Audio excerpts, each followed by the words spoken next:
madame, qu'est-ce qui vous... Madame, vous m'entendez? Madame, qu'est-ce qui vous est arrivé? Madame, attention, je ça. Madame, je vois rien. Attendez, peut-être que ça va vous aider. Est-ce que vous avez mal où exactement? Vous avez une idée? Je vais appeler les secours.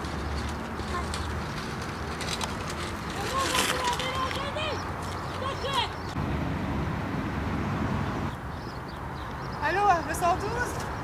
Je m'appelle Anne-Cécile Duron, je me trouve place l'esplanade de la mairie en face du standard de Liège à l'arrêt de bus. Et donc il y a une femme qui vient de faire un malaise, elle est consciente, mais elle a dit qu'elle s'est fait mal en tournant, elle nous semble bien, elle a eu un point. Elle est consciente, mais elle ne se sent pas bien du tout. Est-ce que vous savez venir? Donc l'esplanade de la mairie. Voilà, merci. Ils vont venir.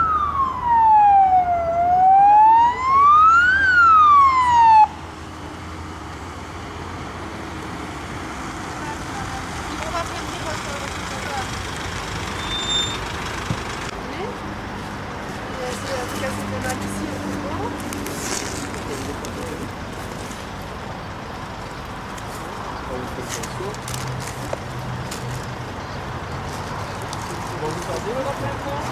Oui. Vous avez mangé ce matin? On va essayer de bouger la tête un petit peu.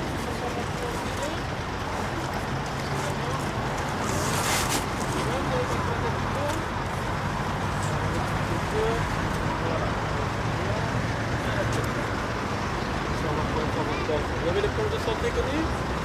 Vous ne prenez pas de médicaments tous les jours?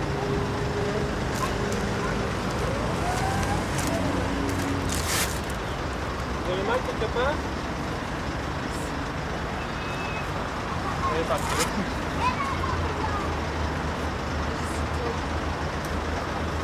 La tête est connue?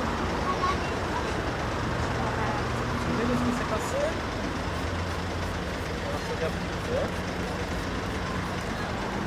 Vous savez combien vous avez de tension d'habitude? Enfin, non? C'est un petit peu bas, ça c'est probablement un petit malaise. Hein. On va aller faire un petit tour à l'hôpital pour faire un examen ou deux. Pas de vous êtes enceinte? Non, pas d'allergie connue? Impeccable. Je vais aller concentrer les bras, ça va aller.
Comment bien passer un appel au secours?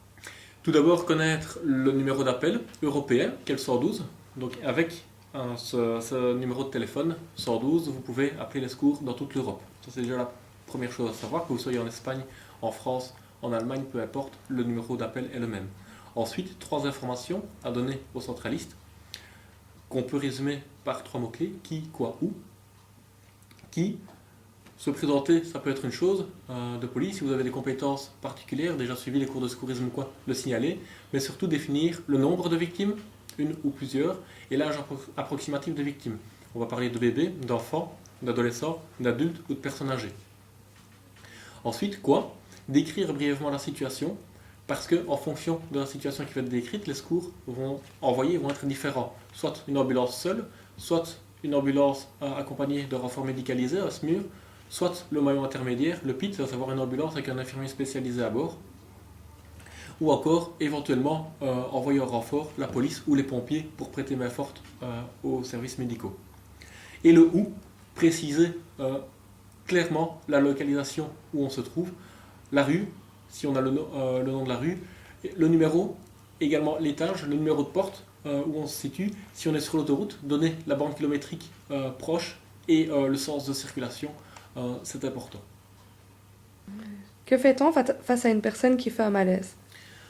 Premièrement, voir si elle est consciente. Pour voir si elle est consciente, on va l'appeler fort et la secouer légèrement par les épaules. Et à ce moment-là, voir si elle ouvre les yeux ou pas. Si elle ouvre les yeux, qu'elle nous parle, on pourra considérer que cette personne est consciente. Si elle n'ouvre pas les yeux à ce moment-là, qu'elle ne nous parle pas, on considérera que la personne est inconsciente. Si la personne est consciente, on va pouvoir discuter un petit peu avec elle, aller chercher quelques informations sur ce qui s'est passé, voir si elle a mal quelque part, ce qu'elle ressent, si elle a bien mangé le matin, si elle a des problèmes de santé particuliers, des allergies, ce genre de choses sont intéressantes à savoir. On va mettre quelque chose en dessous de ses jambes pour surélever un petit peu les jambes et permettre de ramener un petit peu du sang vers les organes nobles, principalement le cerveau et le cœur, pour pouvoir réamorcer la pompe.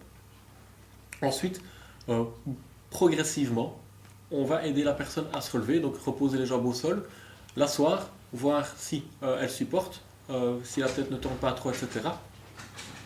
Et ensuite, une fois que les jambes et voir si la personne sait se relever, tranquillement, voir si c'est supportable. Si ça ne l'est pas, il faudra appeler les secours 112. D'accord, merci. Et si la personne est inconsciente? Si la personne est inconsciente, il va falloir appeler le 112 le plus rapidement possible en signalant l'état de cette victime. C'est ce que je disais précédemment. À partir du moment où la victime est inconsciente, qu'elle respire ou pas, un SMUR va être envoyé pour la prise en charge de cette victime. Ensuite, une fois que les secours seront appelés, on va vérifier l'état respiratoire de la victime, donc voir si elle respire. Et pour vous aider à cela, les centralistes qui décrochent le téléphone au 112 sont spécialement formés pour vous expliquer en live comment réagir et ensuite vous guider vers les gestes à effectuer chez cette personne-là. Voir si oui ou non il faut entamer des gestes de réanimation et lui donner la position adéquate dans l'attente des secours. Merci.